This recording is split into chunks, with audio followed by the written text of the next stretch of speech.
Hi there, Joshua here with my brother and co-host Eli from This Is Something.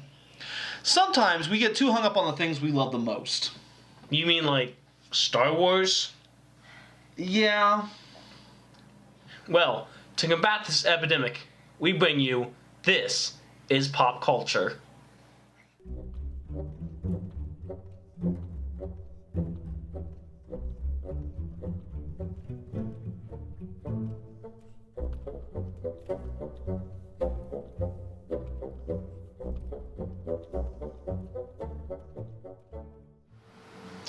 Hey guys, hope you have a beautiful day. Welcome back to This Is Pop Culture. And, this month, the new Spider-Man Homecoming released.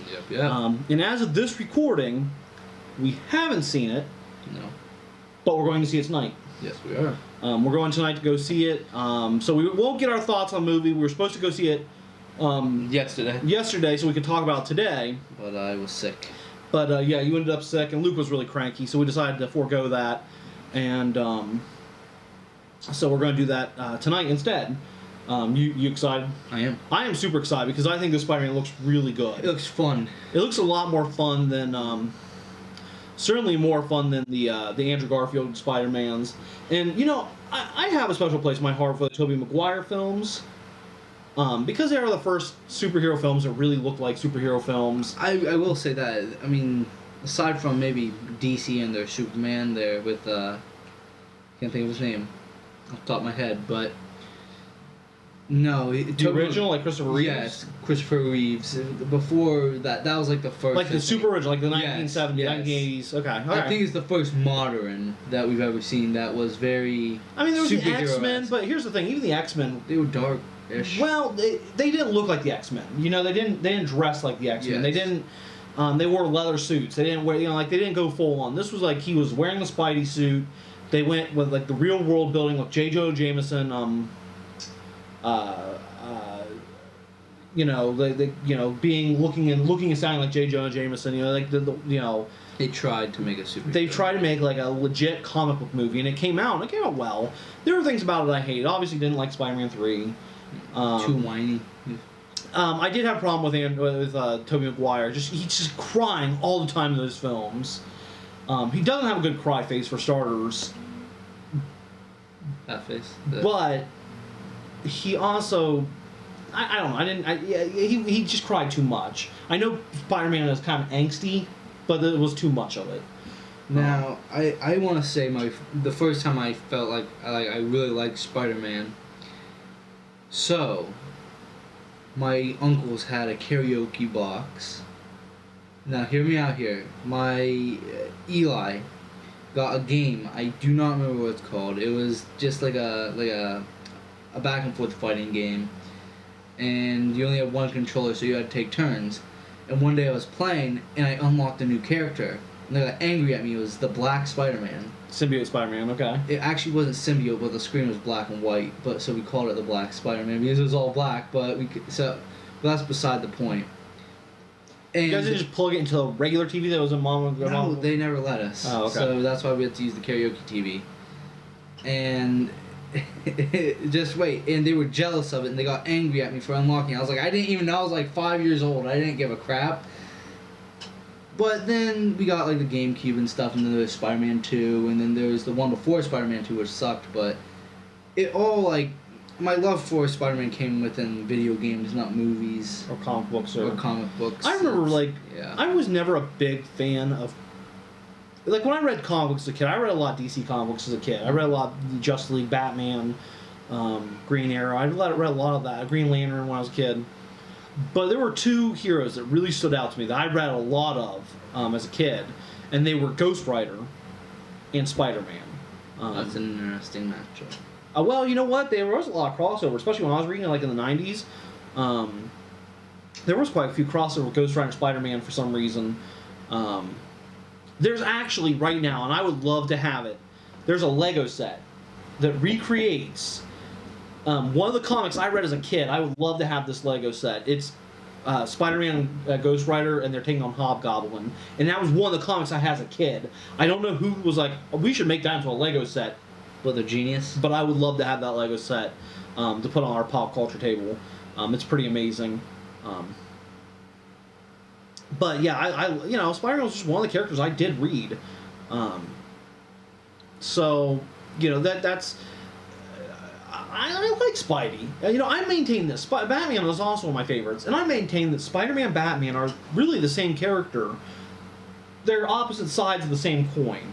They both had tragic loss. They are both born out of tragedy, fighting for the same reason.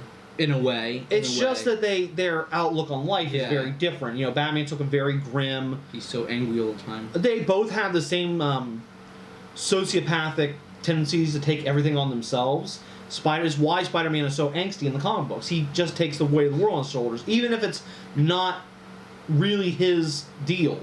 And even if he shouldn't, or it's not really his responsibility, he still takes responsibility for things as does Batman. Well, you were saying, going back with like you were talking about their psyche is very similar.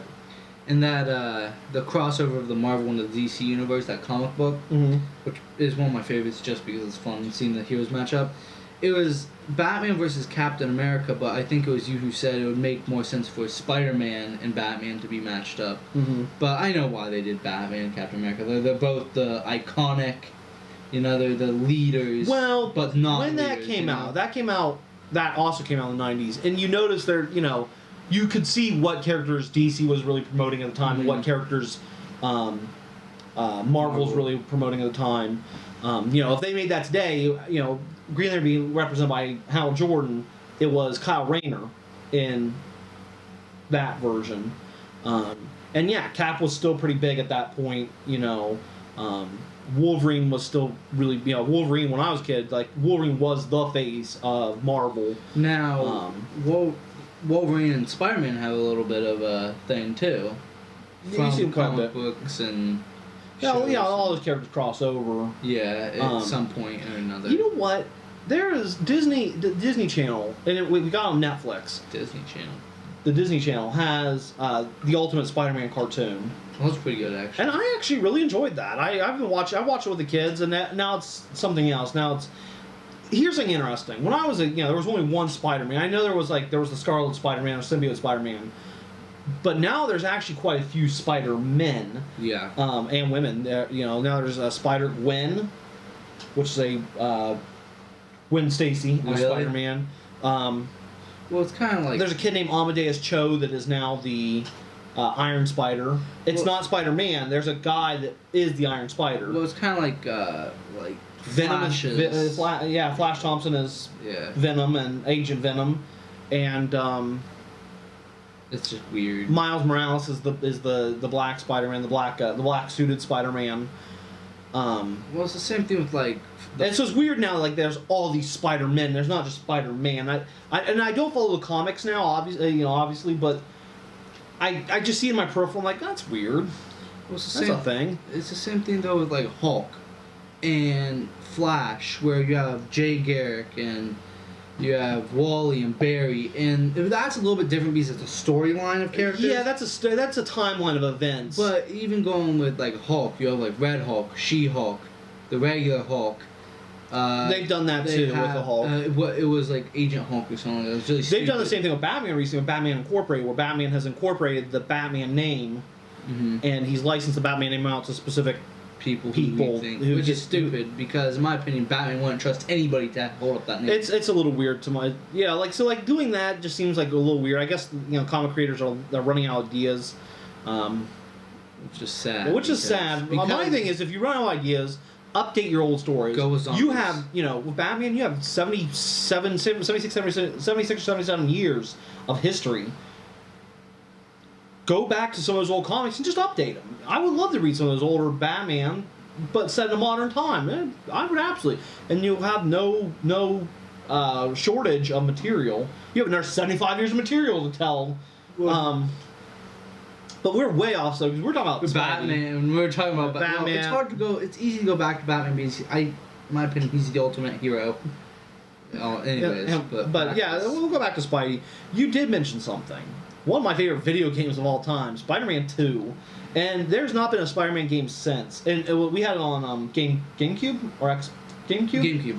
We had it on GameCube. Spider-Man 2. And there was nothing that could really match the pure joy of just swinging around the city. You wouldn't even play the game. You just swing around. Swing, and although this new one is promising, I hope. because it has some of the more parkour aspects that I kind of wish were into, where you could like jump over crap and like spin in the air instead of just like swinging. But I will say you'd always like find a glitch in the game. Like you could grab onto a helicopter and fly over to the Statue of Liberty and stuff. Yeah. That wasn't a glitch. They legitimately set that up for you to do that. Did they? Oh yeah. Oh wow. I didn't know Yeah, no, you were that. supposed to be able to hang from helicopters and stuff. So Spider-Man 2 still remains one of my favorite games. Now, this is interesting.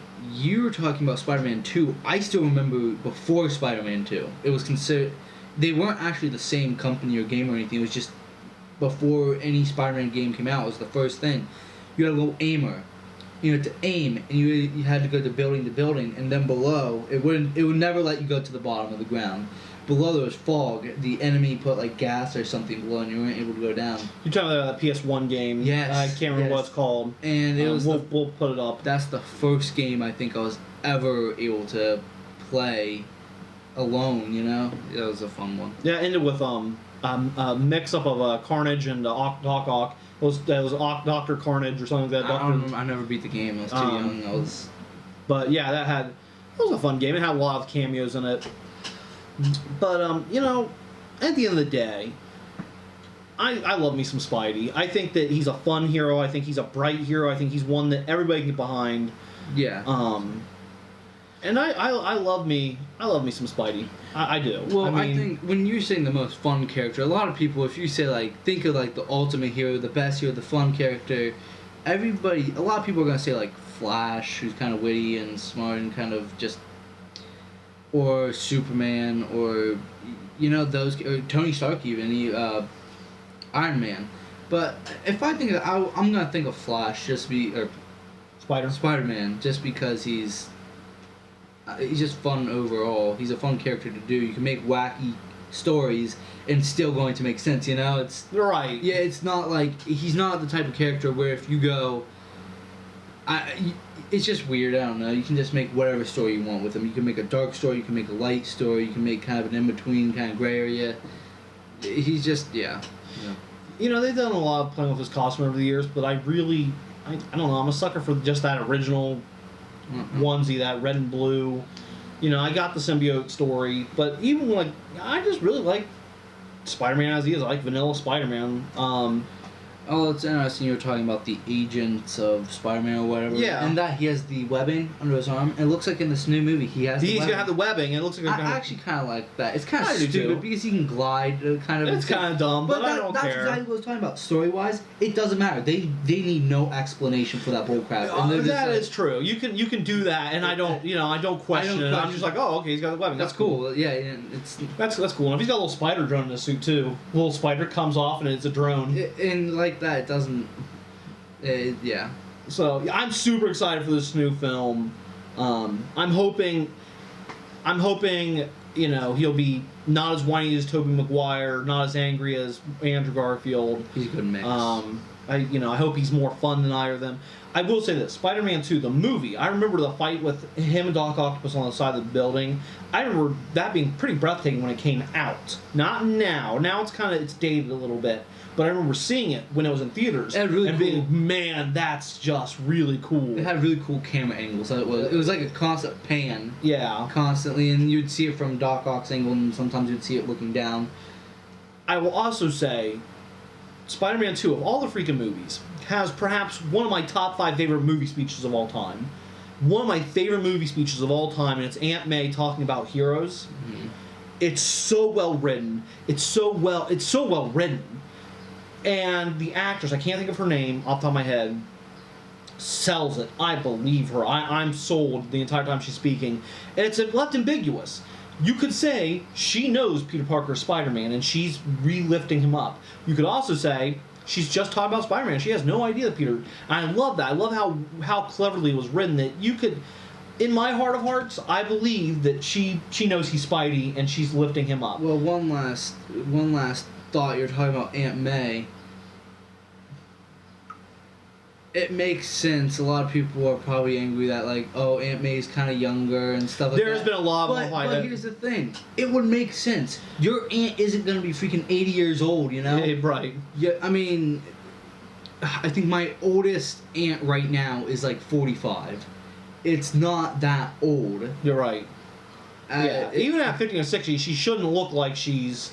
And I think there's been a push. That Spider-Man cartoon we're talking about, she's older. She has gray hair in it, but she's not like some old doddering lady. She is... Went out with Agent Coulson. Yeah. There was an episode where she goes out on a date with Agent Coulson. She's supposed to be like the cool aunt. Yeah, she's like a cool aunt. Yeah, she has gray hair, so she's older. She's probably in her 50s or 60s. 50s or 60s, but she's not like old. She's not, you know... And in the Tobey Maguire movies, it's clear that I did like in the Andrew Garfield films, Sally Field played his aunt in that, and I loved her. And there's one scene, it's in the first movie with Andrew Garfield, which I did like quite a bit. Not as... 2 kind of ruined the whole thing, but that... I didn't see 2, so I don't know. That first movie, when he comes home and he's not letting her see his face, he got punched in the eye, and she goes, Peter Parker, take off that damn hood. And you're like, this is a woman that you know when she cusses, she never cusses. If she does, your ass is grass. You're in trouble. You better do what she says. And I love that because Sally Field really sold that to me, where I was like, oh, she just cussed. No. Like, you're in trouble, dude. Who's playing the new Aunt May? Because I know that it's somebody famous, actually. Taleone? Don't quote me on that. That's probably wrong. That is wrong. Well, I just watched... I don't know why I went Taylor. I just watched the Screen Junkies, and she went back... She's like an older actor. She went back... her first role was a B-rated horror film, and she was Screaming Woman 1, or they said something like that. It's like... But she's actually a bigger actor now. I keep going to Taleone, but it's not. That's not who it is. That's not who it is. Anyways. But you know, obviously we've had her name below, so you guys now know what it is, and I'm an idiot. So yeah, that's it, guys. Do you love Spidey? Give Spidey your love in the comments below. Do you love Spidey? Give us future topics for what you want to see us talk about in pop culture. We focus on one thing, we talk about it for a little bit. So give us some things, whatever's pop culture, whether it's a specific movie or a specific character, or a specific topic. We talked about female superheroes last month, so there's, that's just a kind of broad topic. Comment that stuff below. Have you seen Homecoming? Did you enjoy it? And what's your favorite Spider-Man of all time? All that stuff. Comment below. And we'll see you next time. And until then, I'm Joshua. And I'm Andrew. And this is Pop Culture. We hope you liked today's video. Don't forget to like and subscribe, and leave a comment because we enjoy chatting with you. Also, check us out on Instagram and Facebook at This Is Something. All the links are below. Thanks, and have a beautiful day.